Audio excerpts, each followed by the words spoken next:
Atlético vence a semifinal do Mineiro e Cruzeiro apenas empata, dando adeus à competição. Fizemos uma partida ruim, infelizmente não conseguimos concluir em gol, a América defendeu super bem. Tivemos poucas ações ofensivas, mas no que foi proposto no jogo, não sofremos tantos ataques, a equipe defensivamente foi perfeita. Mais uma vez o time mostrou sua qualidade e logrou uma vitória importante. O Atlético embarcou para a Argentina, onde encara o Racing pelas oitavas de final da Copa Libertadores. Dentro e fora de casa, nosso time joga para ganhar e não vai ser diferente na Argentina.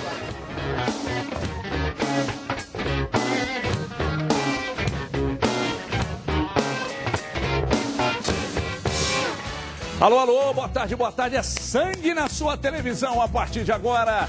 Donos da bola no ar com os nossos intrépidos comentaristas que aqui estão. Vamos falar muito da bola que rolou no final de semana, do empate com amargo gosto de derrota sofrido pelo Cruzeiro e dos desdobramentos de tudo que aconteceu ontem no Mineirão. Vamos falar também da vitória do Atlético para cima da URT e, consequentemente, a chegada à final do Campeonato Mineiro. Daqui a pouco, tudo isso e muito mais. Você também participa. Interage conosco no @os donos da bola MG e também no Band Zap. Tudo na sua tela. Não está, me enganaram, agora está. Então tá tudo aqui. Anote e participe. Preste atenção. Todos os mineiros podem vibrar com a sorte de contar com a Loteria Mineira, porque desde sua criação, lá em 39, a loteria possibilitou a geração de empregos, de renda, de circulação econômica aqui no nosso estado, arrecadando recursos para importantes projetos do governo de Minas. Você sabia, por exemplo, que o Mineirão, que tem 50 anos, mais que enxutão, foi uma das principais obras construídas com recursos da Loteria Mineira? É por isso que a gente sempre diz aqui, com a Loteria Mineira, ganha até quem não joga melhores momentos na tela. De quem? Melhores momentos na tela, se é que é possível nós mostrarmos os melhores momentos, empate 0-0, resultado que deixou o Cruzeiro pelo segundo ano consecutivo fora das finais do Campeonato Mineiro. Vamos falar de tudo isso, né? Vamos falar de tudo isso, onde os erros aconteceram e por que o Cruzeiro pelo segundo ano consecutivo está fora da decisão do Campeonato Estadual. Câmera 2, câmera 2 não, na verdade a gente está mostrando os melhores momentos. Ai, o que acontece, hein, gente? O que acontece? O ano passado tinha explicação da Libertadores, esse ano não tem, né? Pois é. Que ano passado o Cruzeiro perdeu na semifinal, mas num clima de final antecipada, né? Eu acho sempre estranho colocar no rol dos números aí, tanto para o Atlético quanto para o Cruzeiro, a perda de não chegar a uma final como uma coisa matemática e já um erro, sendo que, na verdade, a gente sabe que todo mundo imagina sempre uma final Atlético-Cruzeiro. Se eles se cruzarem antes, naturalmente um vai chegar, né? Então, esse ano foi pior também nisso, porque perdeu um clássico para o Atlético, como seria o contrário, o Atlético perder para o Cruzeiro, é mais normal. Oi, Everton, falando do jogo rapidamente, que acho que até ficou um detalhe menor, né? Porque como coisas mais definitivas e mais grandiosas aconteceram depois, a gente precisa analisar num contexto mais amplo, mas rapidinho sobre o jogo. Até achei que o Cruzeiro foi bem no primeiro tempo, teve domínio de posse de bola, conseguiu finalizar bem mais que o América, foi prejudicado pela arbitragem, porque teve um gol pessimamente anulado. Então, no primeiro tempo, até que em termos de qualidade de atuação, o nível foi favorável. Agora, o segundo tempo foi um caos, né? Foi uma lástima, foi muito ruim. O Cruzeiro, no segundo tempo, voltou com a mesma formação. Passaram-se alguns minutos, o time não voltou jogando tão bem quanto no primeiro tempo. O David parecia desesperado ali, começou a fazer algumas alterações nas quais parecia que ele não estava jogando só no desespero para o campeonato. Tinha um contexto, assim, parecia uma coisa épica, estou jogando minha vida aqui. Parecia um desespero desse tipo. Exatamente, e tirou volante. O que em si nem é o problema, mas assim, ficou mal armado. Ficou muito bagunçado o time no segundo tempo. As intervenções dele, para mim, não foram boas. Eu ainda não sei se o caso do Alisson, especificamente, tem alguma explicação física, porque se não tiver, e é bom a gente ter a ponderação para colocar margem para isso, às vezes a explicação é física. Se não for tirar o Alisson naquele contexto para colocar o Alan, para mim é um erro. E mais do que isso, mais do que pontualmente a escolha das peças, o time ficou uma anarquia no segundo tempo. É uma bagunça, ficou completamente bagunçado. Essa anarquia... O Cruzeiro parecia tipo no 4-6. Essa anarquia... é o esquema do time? Teve... Ou 4-1-5. Essa anarquia teve relação com a decisão da diretoria? Ou para você o negócio já vinha lá de trás? Eles já sabiam que iam demitir mesmo, a gente tinha falado aqui e tal. Mas você acha que teve relação dos últimos 3 jogos, a queda de rendimento e uma bagunça que não era organizada? Olha, eu até falei na Itatiaia e te mandei mensagem umas 3 horas, a gente estava apurando junto ali algumas questões, que eu tinha recebido a informação que, independentemente da classificação do Cruzeiro, o David sairia e que o nome era o Jorginho. Sim. E quando eu coloco o horário, não é nem para mostrar que a gente estava apurando antes, não é esse tipo de coisa, não. É para entender o contexto do momento. Porque naquele momento o Cruzeiro sequer tinha sido eliminado e isso já estava na pauta. Eu acho que é uma informação importante para entender qual que era o pensamento da filosofia. E mais, né, Everton? Naquele momento o Jorginho também não tinha vencido o jogo. Ele estaria prestigiado no Vasco mesmo se tivesse eliminado pelo Flamengo, porque ele tem crédito.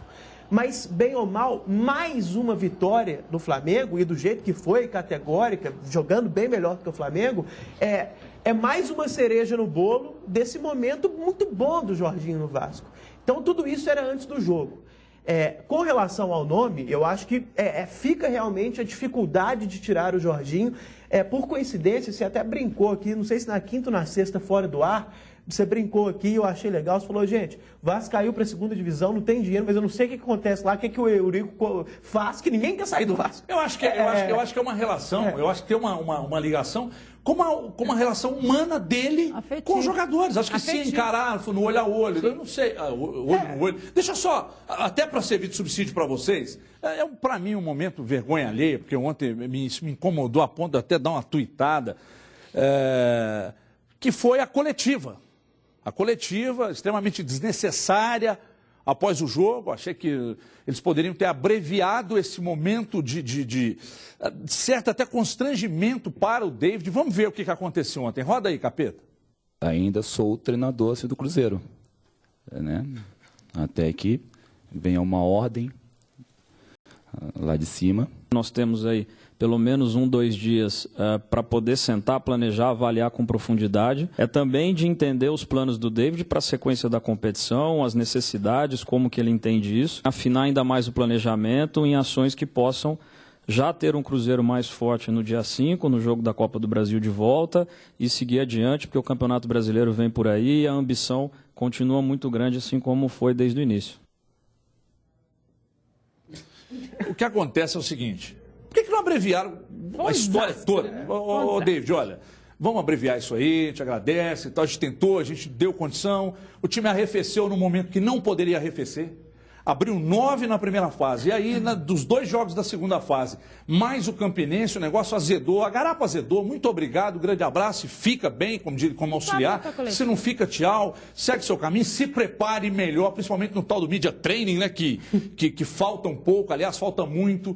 E pronto. Agora, como você pega o cara, põe o cara na coletiva, aí vem o escuro, fala também, meio que passando uma expectativa de que não, está tudo bem. Não está tudo bem. Você desgastou o treinador, você desgastou o profissional, sujeitando-o a ter de dar uma explicação, até de passar pelo estresse de uma coletiva, sendo que no fundo ele já estava demitido. Eu acho que isso poderia ter sido evitado. E veja bem, eu também não acho que é o fim do mundo, não é assim o pior erro. Porque futebol, gente, é muita pressão, ali no final, às vezes os caras já sabiam que ia ser demitido, mas no calor ali do fim do jogo queriam conversar com o cara. Deixa eu girar aqui, Edu, deixa eu só girar, porque o tempo é exíguo e hoje é uma segunda-feira muito agitada, nós estamos aqui com algumas ligações para fazer, a gente apura alguma coisa sobre o novo treinador. Gostaria de ouvi-lo, Eduardo, por gentileza. Um abraço, telespectador. Primeiro, a palavra utilizada pelo Escuro, para mim, é completamente errada. Ele falou a ambição continua. Em momento algum, essa diretoria do Cruzeiro mostrou ambição esse ano, porque em função das contratações e de muitas outras coisas que eu julgo erradas. Jogar tudo toda a culpa para cima do David é outro grande erro. O Cruzeiro é uma engrenagem. Sim. Erraram diretoria, errou o treinador, erraram os atletas dentro de campo, porque tem algumas peças do Cruzeiro que estão abaixo da crítica, não estão rendendo. E aí eu dou nomes, o William, mas ele estava lesionado, mas ele não começou lesionado não, começou mal. Ariel Cabral também não está rendendo, muita lesão também, aí eu não sei se é departamento médico, físico, fisiologia também errando. O treinador David, que não conseguiu implementar a filosofia dele, e a diretoria com contratações equivocadas. Que a gente falava aqui, a cada nome que surgia, esse eu não conheço, esse eu nunca ouvi falar, esse eu não posso avaliar porque eu nunca vi jogar. E aí você pega esses nomes e compara com outros que a diretoria deixou sair, ou liderou. Por mais que fosse criticado e que não tivesse rendido tanto, Gabriel Xavier é melhor do que o Pisani. Sim. É a minha avaliação. O Mena é melhor do que Sanches Min, é a minha avaliação. E lateral de origem. O Ceará é melhor do que os dois que estão aí, também a minha acho. avaliação. O Williams é melhor do que Gino e Maciel. É a minha avaliação. Então, talvez a diretoria tenha errado também nessa avaliação e aí com a complacência do técnico David. Então, são vários erros no Cruzeiro no ano de 2016. Essa palavra ambição aí foi colocada de forma totalmente equivocada pelo Thiago Escuro, porque não houve ambição por parte da diretoria. E aí eu falo todo mundo, é presidente, é vice-presidente, é superintendente, é diretor de futebol e é treinador. Não tiveram ambição, não fizeram um trabalho de acordo com o tamanho do Cruzeiro. E aí está acontecendo isso que aconteceu. O Cadu foi feliz quando falou da comparação da final do ano passado. Tudo bem, mas o Cruzeiro foi eliminado pelo Atlético, muito em função da campanha ruim do Atlético e ter tido o cruzamento com o Cruzeiro. Ok. A desse ano perdeu para o América, é um time de Série A, mas o Cruzeiro jogando mal, não convencendo nos 2 jogos contra o América e em vários outros jogos do Campeonato Mineiro e da própria Copa do Brasil e Primeira Liga, o Cruzeiro não convenceu. E a coisa começa interna. Há divisão interna no Cruzeiro e eu falei aqui depois do jogo Cruzeiro e Fluminense, o David não emplaca para o Brasileiro e o treinador é o Jorginho, que o Cruzeiro vai atrás. Falei aqui, tem 60 dias, porque eu ouvi isso há 60 dias. Então tem uma parte da diretoria que gostava do trabalho, outra que não gostava do trabalho, sai um zum aqui, sai outra ali, e há 2 meses eu já sabia que o David não ia emplacar para o Brasileiro e que o Jorginho era o nome que seria buscado. Edmar, eu preciso ouvi-la. Onde esteve o erro? É o que começou errado e acabou errado? Ou o problema aconteceu no meio do caminho? Ou não é nada disso e você vê por outro ângulo? Câmera 2. Avaliação é errada desde o início, né? Avaliação de todo mundo, da diretoria, Boa tarde, da comissão Mário, técnica. Como tem passado, tranquilo. Ricardo? Eu estava te ouvindo ontem. Você acha que a gente da imprensa também fomentou uma possibilidade que... Olha só, a gente ouviu... A gente foi enganado pelo Campeonato Mineiro, Edmar, que maquiou alguns erros? Eu acho que o Campeonato Mineiro não engana ninguém. Quantas vezes nós viemos aqui e dissemos que o Cruzeiro, mesmo ganhando o jogo, não tinha ido bem? Mas que a gente falou que o David tinha condição. Eu faço a minha culpa. Não, eu não estou dizendo que ele não tinha. Quando a diretoria diz assim... né? Não, eu também falei. E outra coisa... Quando a diretoria diz assim, eu vou dar todo o apoio ao David, ele vai ter tempo de trabalhar, os jogadores querem o David, a comissão técnica quer o David, o nosso departamento de avaliação, estatísticas, números, não sei o quê, avaliou que o trabalho dele foi legal. Aqui ele foi respaldado pelo Mano, que deixou o time. Ele foi respaldado pelo Mano. Eu tô maluca. Numa reunião com a imprensa, o Mano respaldou o David. E aí você vai dizer o quê? Edu, mas também ele não tinha que elogiar da forma como ele elogiou e dizer que o cara daria certo num contexto de ter gente nova. O grupo pediu ele também. 500 vezes, né? 500 não vezes. Foi assim, antes do Mano chegar, eles já queriam David. E ali, até para fazer justiça à diretoria do Cruzeiro, o treinador da diretoria do Cruzeiro era o Mano. Claro. Né? Eles não acataram o que os jogadores queriam, eles pensaram grande, aí sim. Até concordo com o Panzi que nesse ano muitos movimentos não denotam essa ambição, tanto em termos de jogador quanto em outros aspectos. Principalmente em termos de jogadores contratados. Agora, deixa eu só terminar com o Edmar. Hoje você está querendo ser o escova. Deixa só porque a Edmar... Vocês não deixam a Edmar falar. Parece que existe alguma coisa contra. Não tem não. E olha só para concluir. E nós todos acreditamos também, porque a gente quer muito que apareçam situações novas, que apareçam treinadores novos em condição de mudar o histórico de futebol brasileiro. E aí, quando aparece alguém que tem uma possibilidade, que tem história, a gente fala assim, assim, gente, mas podia tanto dar certo. E aí a gente tem vários exemplos de gente que fica pelo caminho, gente que pode vir, e acho que a gente acreditou nessa possibilidade também. Agora, justiça seja feita, há uma torcida que questionou o tempo inteiro que este treinador, o David, não teria condição de começar da forma como ele começou no Cruzeiro, de primeira, de tudo, né? Quando todo mundo falando agora do Audax, do Fernando Diniz, que foi, que é mineiro de Patos de Minas, foi jogador do Cruzeiro em 2004, mas ele tem 7 anos de carreira no futebol. O primeiro time dele...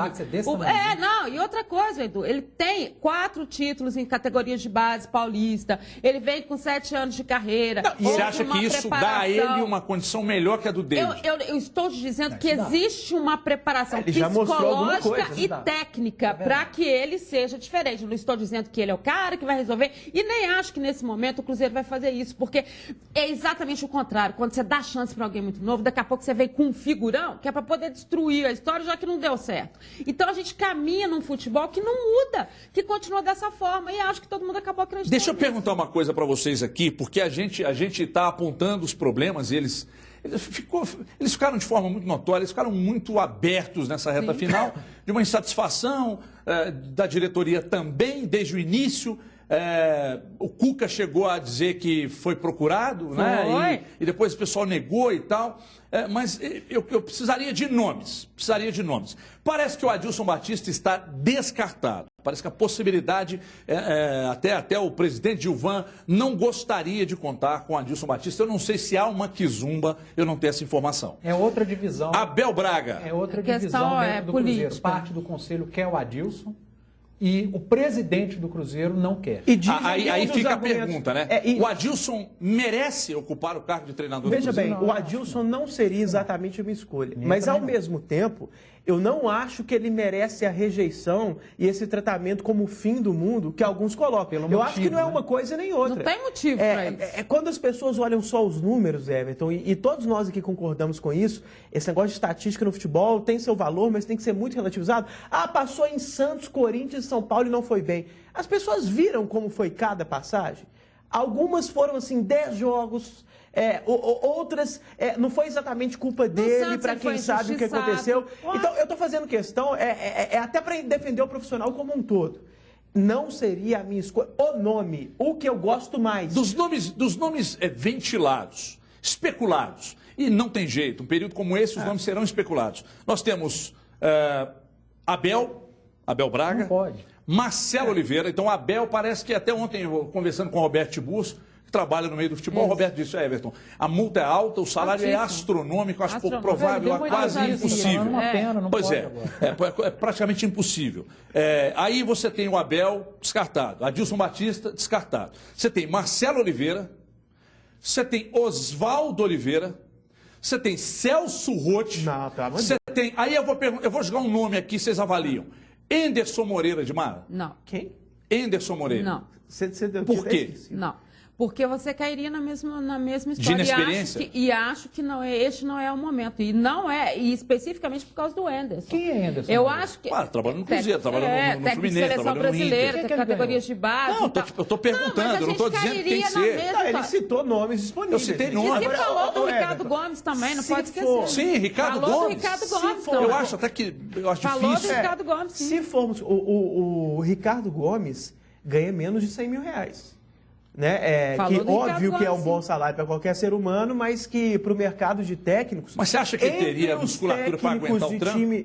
Não, eu não traria. O que eu estou dizendo é o seguinte, eu até acho o trabalho dele muito bom, em termos de time grande, dos tais 12 grandes do Brasil, talvez ele tenha o pior elenco.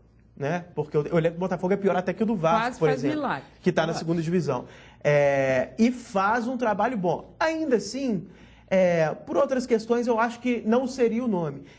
E está muito difícil achar o nome. Todos os nomes que você citou e todos os nomes disponíveis, pelo menos para mim, estão envoltos ali em uma cortina de desconfiança. Sabe, não tem ninguém que você crava, que você traz 100% com segurança.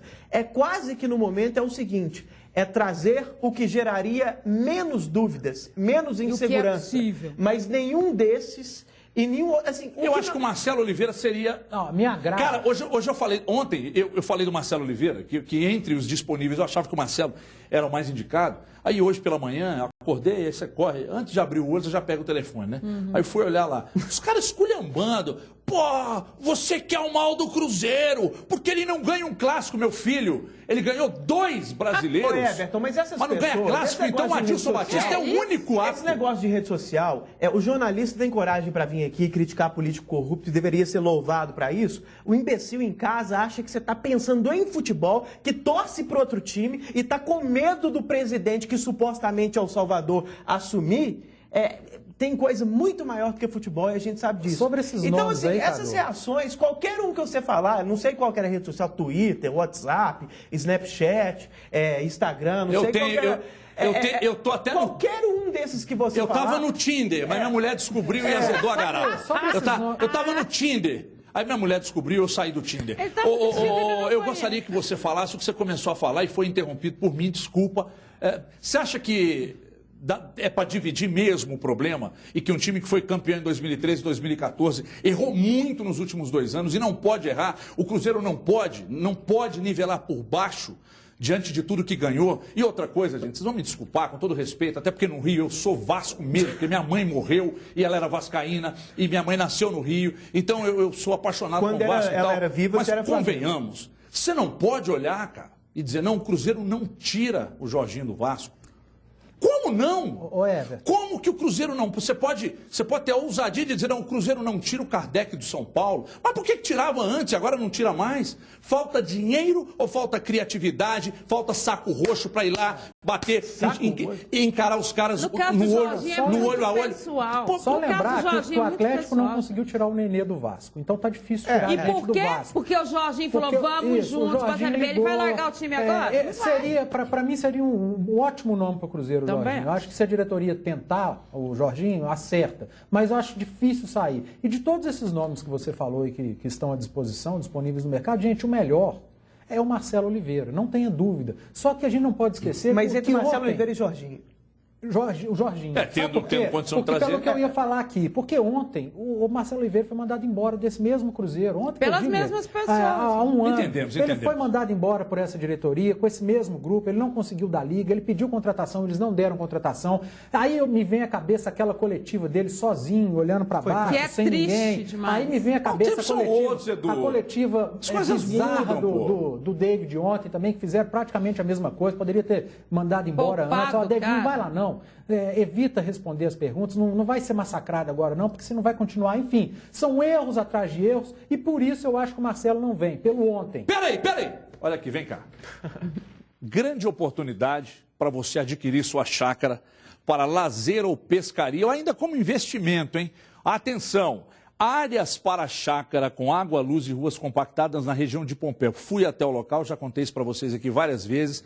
O local é excepcional. Primeiro que é às margens da represa e do rio Paraupeba, próximo à Cachoeira do Choro, apenas 150 quilômetros de Belo Horizonte, com muita água, com muito peixe. Região não afetada pela crise hídrica. O Wesley, nosso cinegrafista, pegou um caboclo d'água lá. Estava lá pescando, pegou um caboclo d'água. Financiamento é próprio, não tem consulta ao SPC ou Serasa, estão abraçados com ele. 144 meses para você pagar. Atenção, você vai dar uma entrada de R$7 mil e vai pagar R$499 por mês. Se você tem a turma da pescaria, R$499 por mês, você divide para a rapaziada, dá um pouquinho assim por mês.